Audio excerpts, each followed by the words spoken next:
e vamos reagir. O canal é Sala de Guerra, como seria a invasão do Brasil pela Venezuela? Vamos nessa. Júlio César com vocês. O Brasil e a Venezuela começou mês passado durante a cúpula do BRICS, que foi realizada na Rússia. Durante a cúpula, o Brasil vetou publicamente a entrada da Venezuela nos BRICS e posteriormente justificou essa ação como parte da recusa da Venezuela em deixar mais claros os dados sobre as eleições que elegeram novamente pela terceira vez o Nicolás Maduro para a presidência daquele país. O Maduro, por sua vez, foi à televisão e acusou o Brasil de traição, uma verdadeira facada nas costas de um país que deveria ser amigo e irmão do Brasil. A crise escalou a tal ponto que no dia 31 de outubro, o perfil da Polícia Nacional Bolivariana no Instagram publicou esta imagem que vocês estão vendo aí, com a cara borrada do presidente Lula, com os dizeres "El que se mete com Venezuela se seca", ou seja, aquele que se mete com a Venezuela se dá mal. Maduro adora se gabar de suas forças armadas. Pô, essa charge é muito boa, né? Esse charge não, né? Essa postagem, porque dá pra ver que é o Lula, né? Dá pra ver que é a bandeira do Brasil. Pra ficar melhor mesmo, tinha que colocar a mão sem o dedo, né? E aí seria maneiro. Eu podia borrar tudo aqui, ó. Botaria só a mão sem o dedo aqui, não tinha como passar, né? Hein? Vamos lá. Armadas e, além de exército, aeronáutica e marinha, possui ainda duas grandes milícias nacionais, cujos membros se contam na casa dos centenas de milhares, talvez ali entre 300 e 400 mil, mas que na verdade nunca foram provados em combate e cujo estado de preparação é geralmente considerado bastante bom. Aí, bota o medo? Tá vendo aqui, ó? As nossas velhinhas aqui no Brasil carregando uma bandeira, fazendo cocô na mesa. Olha as velhinhas da Venezuela, mano. Olha só, mano. Aí, compadre. Quer entrar em guerra com a Venezuela? É, vai ficar ruim. Vai ser cocô pro lado, mano. A velhinha largando bala aqui, ó, no 22zinho. Não é não? Hein? A outra aqui. A outra aqui tá sem arma, mas tá cega, mano. Pô, parece até minha vozinha, cara. Minha família é toda assim, mano. Latino, tá índio. Ali, tá, não? Índio, negro, o quê? Ela tá com a arma ali, não tá não? Pra trás, será? Tá, a bandoleira. A bandoleira. Não é de mano. bobeira não, pô. Meu irmão, ó o outro velhinho aqui, mano. A dentadura tá quase saindo da boca, ó. Aí. Ei, compadre, tá achando que a Venezuela tá fraca? Tá fraca não, irmão. E o Brasil? Um monte de velhinha com a bandeira do Brasil, né? Fazendo um cocô na mesa. É isso aí, irmão. Baixo. Por isso, muita gente duvida que esta situação, mesmo que tenha gerado desconforto nos mais altos níveis lá em Brasília e também em Caracas, possa chegar às vias de fato e se tornar o ponto de abertura de uma guerra entre Brasil e Venezuela. Mas, por mais improvável que isso pareça, é nosso trabalho investigar essa possibilidade e contar pra você aí como é que isso aí pode se desenrolar na realidade. E enquanto muita gente aí diz que seria loucura do Maduro invadir o Brasil, olha, loucura é não querer experimentar o conforto das camisetas Insider. Eu já falei pra você, mas vou repetir. O corte das camisetas Insider. Tirou onda, me senti um menino agora. Cadê nosso cupom da Insider aí? Vamos disputar, porra, com o Júlio César, cara. Porra, me senti um menino, cara. Me senti um menino. Que isso, cara? Que gancho. Que isso? Isso não... Meu irmão, isso aí não é uma propaganda não, mano. O cara merece o salário dele e o meu, pô. Vamos lá. O conforto das camisetas invadiu de se desenrolar na realidade. E enquanto muita gente aí diz que seria loucura do Maduro invadir o Brasil, olha, loucura é não querer experimentar o conforto das camisetas Insider. Eu já falei pra você, mas vou repetir. O corte das camisetas Insider é muito bonito, o tecido cai muito bem. Muito bom, cara. Mano, Walter, aqui nós somos justos e honestos. Tira o nosso cupom aí, porque o cupom que tem que ser usado nesse vídeo é o cupom do Sala de Guerra, irmão. O vídeo é dele, nós estamos colaborando com o vídeo, mas estamos reagindo no vídeo dele. Então, coloca aí estratégia e vamos nessa. E eu concordo com tudo que a gente já falando da Insider, que eu também tô de Insider, né? E gosto muito. corpo. E além disso, é uma camiseta anti-odor, o que facilita muito a vida de quem tem uma rotina bastante estressante. E também ela não precisa passar. Olha que vantagem. Se você precisa de uma camiseta pronta para uso a qualquer momento, não se preocupa, é só passar a usar a Insider. E esse mês de novembro é o melhor do ano para você tomar essa decisão e aproveitar e já comprar os kits da Insider para economizar muito. É isso Porque, aí. além de usar o nosso cupom exclusivo de 15% de desconto, SalaBF, você vai poder também entrar no SalaBF. site e acumular os próprios descontos que a Insider. O cupom é SalaBF, mas se você digitar errado o S e colocar o F, fica FalaBF. Ele foi rápido, eu também fui, né? Então usa os dois. Isso aí. Usa os dois. Vamos nessa.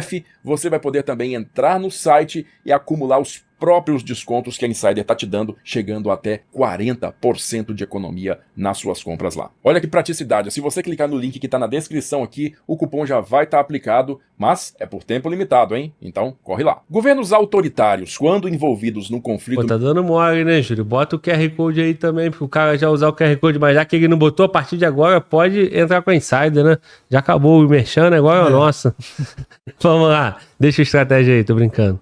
Militar que coloca-os em desvantagem tendem a se entrincheirar. E não sei se você já olhou o mapa da Venezuela, mas Caracas é uma cidade montanhosa, o que a naturalmente caracteriza como uma fortaleza. Sendo assim, faz muito sentido a gente analisar as características defensivas do território da Venezuela. E ao partir para esse tipo de análise, a gente tem que reconhecer que o território da Venezuela realmente é um dos mais defensáveis do mundo. O país possui 900 mil quilômetros quadrados, divididos quase igualmente entre selva e território de montanha, com sua região sul sendo quase inteiramente coberta pela selva amazônica e sendo bastante distante das grandes cidades venezuelanas. Essa, por sinal, é a característica que cobre toda a fronteira do Brasil com a Venezuela. Então, a melhor rota de invasão contra a Venezuela, na verdade, se encontra na Colômbia. Olhando a fronteira entre esses dois países, logo se percebe essa grande cadeia de montanhas chamada de Cordilheira de Mérida, que divide as vias de invasão da Colômbia para a Venezuela em duas e que trabalha junto com o Lago de Maracaibo para praticamente anular uma frente de invasão ao longo da costa do Caribe. Resta, portanto, uma única rota viável para se invadir a Venezuela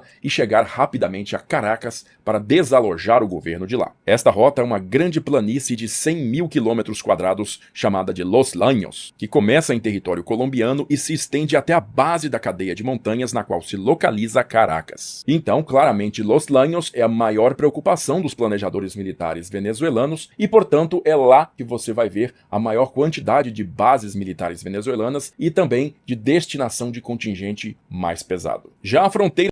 E não custa nada lembrar que a Colômbia, né, tem laços, né, histórico ali com os Estados Unidos por conta daquele apoio lá, né, tentando combater o narcotráfico e tal, né, que tem interesse dos Estados Unidos. Não sei se esse mesmo interesse aí vai refletir no interesse militar, né? Mas faz todo sentido, todo o país, né, tem que olhar o teu ponto de vulnerabilidade e montar a tua estratégia de defesa, né? Vamos continuar o vídeo. A fronteira da Venezuela com o Brasil tem 2.200 quilômetros de extensão e em sua imensa maioria é coberta por densa selva, com diversos rios e maciços rochosos dividindo o território dos dois países. Sem qualquer tipo de via de transporte, excluindo a fluvial, que chegue à imensa maioria dessa fronteira, a gente pode concluir que ela é somente adequada para a operação de forças especiais ou tropas de infantaria especializadas, como a infantaria de selva brasileira, mas somente no escopo de pelotão e, no máximo, talvez, uma companhia. Mas existe sim uma exceção a esse caso e que fica lá na extremidade leste do território, junto da tríplice fronteira entre Venezuela, Brasil e Guiana. Esse é um terreno chamado Lavrado, uma grande região de savana, de vegetação aberta, no meio da selva amazônica. E ao contrário de todo o território que o cerca, o Lavrado é sim ideal para a manobra de forças terrestres, incluindo os blindados. O Lavrado, inclusive, é a via ideal para a Venezuela, possivelmente tentar uma tomada da província província do Essequibo, na sua vizinha Guiana. E pouco antes das últimas eleições, o Nicolás Maduro inclusive apresentou um novo mapa da Venezuela, que inclui a província do Essequibo como parte do seu território nacional. Se você quiser entender todas as minúcias desse conflito aí, não se preocupa, nós temos um vídeo dedicado a isso que você pode conferir bem aqui. E justamente olhando a natureza geográfica do Lavrado, que fica em sua imensa maioria no estado brasileiro de Roraima, é de se esperar, ou pelo menos se cogitar, que uma ação venezuelana de conquista do Essequibo possa ter que passar por território brasileiro. E se você está pensando aí que isso é impossível, se lembra que em 1865 foi exatamente isso aí que o Paraguai fez, ou seja, invadiu o território argentino e brasileiro para poder chegar ao Uruguai. Mas já que a gente está trabalhando aqui no campo das hipóteses, e as hipóteses são muitas, vamos deixá-las de lado um pouquinho e tentar imaginar como é que a ação se daria de fato, ou seja, como aconteceria uma invasão venezuelana de território brasileiro. Para tanto, nós vamos... Você reparou que quando ele citou o ponto vulnerável, né, para se chegar em Caracas, ele citou aquele ponto partindo da Colômbia. E ele diz o quê? Que sabendo disso, a Venezuela concentra força de defesa naquela região. O Brasil tem 2.000 quilômetros de fronteira. De fronteira com a Venezuela. Isso. E o Júlio, Sala de Guerra, está analisando pra gente aonde seria vulnerável de uma invasão da Venezuela. Aí eu te pergunto, essa região do Lavrado tem defesa brasileira montada ali, concentrada ali por ser o ponto vulnerável? Negativo. Se você acha que sim, digite 1. Se você tem certeza que não, porque o Brasil não se prepara e que o Brasil está improvisando agora, digite 2, né? É isso, cara. Por que essa estrutura já não está montada ali? Ah, não tem necessidade. O dia que chegar o conflito, dá tempo de deslocar. O Brasil é uma estratégia de defesa interiorizada, né? Para chegar até a região estratégica, dá tempo de mobilizar. Ganhando no tempo. Pô, mas e aí, cara? Não. Os caras já passaram ali, já fizeram um barulho ali. Tem desculpa pra tudo, mas não deveria ter uma concentração ali já desde sempre? Se tivesse o Maduro, talvez não tivesse nem fazendo graça. Continua. Vamos nos preocupar com 3 fatores principais: o planejamento, a surpresa e o suporte. Começando do planejamento, eu acho que é quase um consenso dizer que Nicolás Maduro ou qualquer outro líder venezuelano provavelmente não tem esperanças sérias de chegar até Brasília e provocar uma rendição tradicional do governo brasileiro. Então, o objetivo da guerra seria algo mais regional, menor, mas que desse uma vantagem definitiva para a Venezuela no final das contas. Então imagina o seguinte: as forças venezuelanas avançam rumo sul, tomando toda a região do Lavrado, capturando as forças militares brasileiras naquela região e em todo o estado de Roraima, e vão avançar pela BR-174, que é a única estrada que liga o estado ao restante do país, e na confusão resultante, antes que Brasília possa enviar reforços de monta para o local, os venezuelanos explodam as pontes Taquari e Uairime-Atroari, que ficam no lago da represa de Balbina, o que efetivamente isolaria o estado de Roraima por via terrestre do restante do Brasil. O passo seguinte seria resistir a quaisquer tentativas do exército brasileiro de recobrar o controle daquela região e aguardar a fase de negociações diplomáticas para atingir algum tipo de ganho político no final das contas. Sem contar que uma ação bem sucedida dessa forma aí abriria o caminho para que os venezuelanos pudessem efetivamente recuperar o Essequibo, já que parte do Lavrado brasileiro a principal estrada guianense que corta aquela região. O segundo fator, o da surpresa, começaria com a capacidade venezuelana de realmente surpreender as forças militares brasileiras na fronteira. Isso aí é muito mais fácil de se dizer do que de fazer, visto que a crise da Venezuela com a Guiana em 2023 já alertou as forças armadas brasileiras, que já reforçaram o estado de Roraima com diversos novos contingentes de tropa. Mas supondo que o contingente militar de Pacaraima, que é a cidade brasileira mais ao norte junto da fronteira com a Venezuela, possa ser realmente surpreendida e obliterada, os venezuelanos ainda teriam que percorrer 213 quilômetros de Lavrado até chegar a Boa Vista. Esse caminho aí pode não ser um passeio no parquinho, porque as forças brasileiras presentes em Boa Vista, uma vez alertadas, podem montar diversas barricadas ao longo da estrada, atrasando bastante o avanço venezuelano, especialmente se armas antitanque em grande quantidade estiverem dispostas no local. E para garantir todos os efeitos benéficos da obtenção... Lembra lá na Ucrânia? Coluna de blindados? 60 e tantos quilômetros de blindado? Foi errado, né? É mais fácil, né? Isso. E quando nós trouxemos o general Rocha Paiva aqui, ele falou, toda a doutrina militar já prevê e foge disso, porque é fácil de você neutralizar, Isso. né? Então você tem os antitanques e você, né, tem como neutralizar. Agora, o problema é esse, o Brasil deveria investir mais na logística também, porque é uma estrada, você isola Roraima, né? Da mesma forma, você corre o mesmo risco do outro lado, né? Com o Amazonas, por exemplo, né? Em Manaus, tu deixa Manaus. É isso? Acho que sim. Mas vamos ficar aqui. Quer falar? Eu acredito que até mesmo para controle da fronteira, né? Porque é a única estrada que liga, né? Então, assim, você é lavrado, né? No a caso, região do Lavrado é com Venezuela. Guiana. Isso. Para Venezuela chegar, né, teria que passar por lá. Então, assim, só tem uma estrada, até para controle de fronteira. O Brasil deveria ter uma base e ali tem pontos sensíveis, né? Como foi falado ali na represa, eu esqueci o nome da represa, deveria também ter ter uma proteção ali, né? Mesmo que bem básica, mas deveria ter. É porque se tem ali, seria mais fácil a comunicação. Se a Venezuela ela vem ali como uma forma ali de inteligência, tentar sondar ali, tendo uma base do exército, enfim, qualquer coisa, ficaria mais fácil para o Brasil sinalizar logo para agilizar a defesa, né? Enfim, é isso. Irmão, mas assim, isso que você está dizendo, e o que o Júlio acabou de falar, por que depois que o Maduro deu destaque em dezembro de 23, o Brasil já se preparou? Isso já... Deixou em alerta, né? Cara, eu não quero acreditar que o Brasil só agora pensou isso. Eu acho que isso tá nos pontos sensíveis e já sabe dessa situação de Pacaraima e já sabe dessa situação de Boa Vista. Só que se você não tem necessidade de mobilizar para lá, num exército que tem pouco recurso e é um país muito grande, essa é a estratégia do exército brasileiro. Agora, se o exército fosse melhor investido e tivesse mais estrutura, você não precisava ficar cobertor curto, né? Então tu vê, a tropa de blindado, a cavalaria mecanizada, saiu de Mato Grosso do Sul. Mas é muito chão, cara. Pra ir pra Roraima. E as estradas não ajudam, né? Entendeu? Não vai só por estrada, né? Mas... Sim. É estrada, rio e vai indo, né? Bom, é isso. Acho que eu já até esqueci o que o Júlio tava falando. Vamos voltar.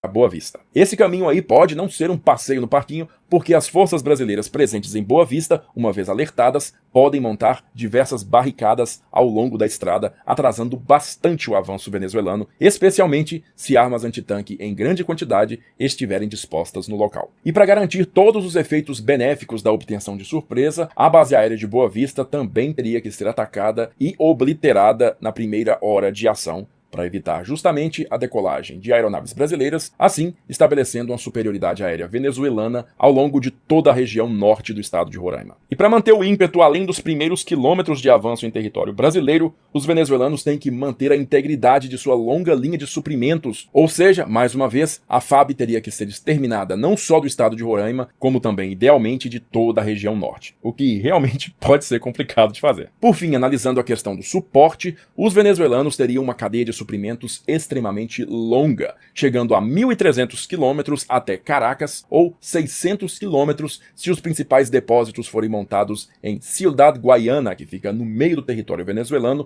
a 600 quilômetros da fronteira brasileira. Fora isso, o suprimento de combustível para essas tropas é também bastante longo, visto que as refinarias venezuelanas ficam todas na costa do Caribe, lá em cima. Mas e como é que o Brasil reagiria ante uma ação dessa? Vamos dar uma olhada? Antes de falar como o Brasil reagiria, ele colocou todas as possibilidades e mostrou a dificuldade da Venezuela fazer isso, né? E quando ele fala da linha de suplemento, de suprimentos, né? A Venezuela tá passando fome, né, cara? Sim. E o povo passando fome e o cara tendo que manter essa logística toda pra empleitar numa guerra. Faz sentido? E se ele fosse fazer isso, por que ele chamou a atenção em dezembro? E a relação com o Lula? Enfim. Mas, vai pagar pra ver? Então se prepara. Agora vamos como o Brasil vai se defender. Primeira reação seria tentar parar ou, no mínimo, atrasar o avanço dessa coluna móvel do exército venezuelano, que tomaria rumo sul depois de capturar Pacaraima. Depois disso aí, entraria em ação o poder aéreo brasileiro, inicialmente realizando ações de interdição da retaguarda inimiga. Isso aí quer dizer atacar as concentrações de tropa, os postos de suprimento e também os principais pontos de infraestrutura militar, como as bases aéreas na imediata retaguarda do inimigo. Somado a isso, a FAB teria que iniciar ataques à linha de suprimentos venezuelana para sufocar o ímpeto das tropas inimigas na linha de frente. E dando uma olhada nos mapas cartográficos da região, a gente percebe que existe uma única estrada que corta todo aquele trecho. É a chamada Troncal 10 ou Rodovia 10, que liga a fronteira brasileira até Ciudad Guayana. Mesmo que a base aérea de Boa Vista estivesse fora de ação, totalmente esburacada por bombas venezuelanas, o Super Tucano reconhecidamente consegue operar de estradas e um trecho reto ali da BR-174, mais ao sul da capital do estado, poderia servir emergencialmente como pista operacional para essas aeronaves. E ao longo de todo o trajeto da estrada número 10, que depois do lavrado ainda corta um trecho de selva de 170 km de extensão, estão diversas pequenas pontes que podem ser atacadas pelos Super Tucanos, gerando atrasos ou interrupções quase que definitivas nos suprimentos dos venezuelanos. Entre essas pontes aí se destaca uma que fica perto da cidade de Eldorado, sobre o rio Cuyuni, que possui aí 100 metros de extensão e cuja destruição poderia severamente prejudicar o andamento de qualquer operação militar venezuelana. Mas a situação venezuelana ainda fica pior. Dá uma olhada nisso aí. O território venezuelano é cortado quase que exatamente no meio por um grande rio chamado Orinoco, que corta o país de oeste para leste. E fazendo a travessia sobre esse rio ao longo de toda a região, existe o grande total de 2 pontes. Essas são as pontes Orinoquia e Angostura, que cortam o rio, onde ele tem uma largura média superior a 1 km. E as 2 pontes estão dentro do alcance operacional dos caças Gripen, que nem precisariam de operar da base aérea de Boa Vista. Poderiam operar, por exemplo, da base aérea de Manaus, muito mais ao sul, chegando até os alvos em missões que contariam com reabastecimento aéreo. Aliás, com reabastecimento aéreo, inclusive as refinarias venezuelanas lá na costa do Caribe também se encontram dentro do alcance operacional do Gripen. Para o Brasil, uma reação bem-sucedida nesse tipo de cenário requer manter aberta a qualquer custo a BR-174, sendo dessa forma possível reaver todo o terreno do lavrado e inclusive avançar rumo norte pelo território venezuelano. Esse avanço, todavia, pode ser bastante custoso, porque, como já dissemos, existe uma única estrada, então qualquer passo dado por soldados brasileiros naquela área já é previamente conhecido pela resistência venezuelana. E é claro que, ao mesmo tempo, um avanço brasileiro em terra pode sofrer com ataques aéreos da Força Aérea Venezuelana, mas o contingente dessa força, ou seja, os caças Sukhoi Su-30 e F-16, não são considerados muito operacionais ou eficazes pela maioria dos analistas. Mas e depois dessa fase? O avanço brasileiro em território venezuelano ainda encontraria um problema muito grande, uma vez que chegasse próximo ao rio Orinoco, visto que sua travessia demandaria um esforço de engenharia bastante robusto. E mesmo assim, a gente ainda estaria a centenas de quilômetros da costa caribenha e também principalmente de Caracas. A conclusão que a gente pode tirar de um cenário desse é que realmente ele é desafiador para os planejadores e também para os líderes políticos que estão tomando as decisões no fim das contas, porque as duas nações estariam lutando num ambiente que é bastante inóspito e distante dos seus principais centros logísticos militares. É o tipo de guerra que tem grandes chances de degenerar-se num conflito bastante lento e altamente custoso em vidas, e que, portanto, deve ser evitado com todas as forças. Claro que essa análise bastante rápida aqui não levou em consideração as implicações internacionais desse tipo de conflito e os apoios que tanto um lado quanto um outro receberiam. E tá aí justamente aberta a porta para você dizer o que você achou e como é que você acha que as grandes potências iriam reagir a esse tipo. Voltou a incluir a foto do Putin aí, né?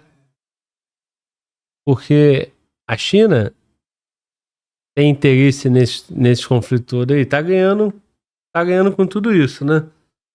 Mas o Putin também tá, né? E aí o Trump, né? O Brasil tem histórico de relação com os Estados Unidos. Ainda mais contra a Venezuela, porra, imaginar que não vai vir um apoio rápido pro Brasil, nem que por dissuasão, só para não iniciar, assim como a Inglaterra fez, né? E os Estados Unidos também, né? A história de Esequibo. É isso. Agora, tu vê, né? O território é enorme, mas tem uma estrada, tem um rio enorme com 2 pequenas pontes. Tu neutraliza as pontes, tu neutraliza a estrada. Se você for surpreendido, você corta a cadeia de suprimentos, cerca, o tempo é teu aliado. Faz sentido? Acho que isso aí é blefe, bravata, e eu não sei o que tá por trás disso, mas mostra que o Brasil tem que estar bem posicionado lá, porque o dia que não for blefe, né? O dia que for a Vera, a gente tem que estar preparado, né? Pelo simples fato que ali é um ponto sensível. Sim. Então, o Brasil tem que estar ali protegendo e mantendo uma estrutura ali. Faz parte. É defesa. Isso. Vai gastar... Tem que gastar. Vamos.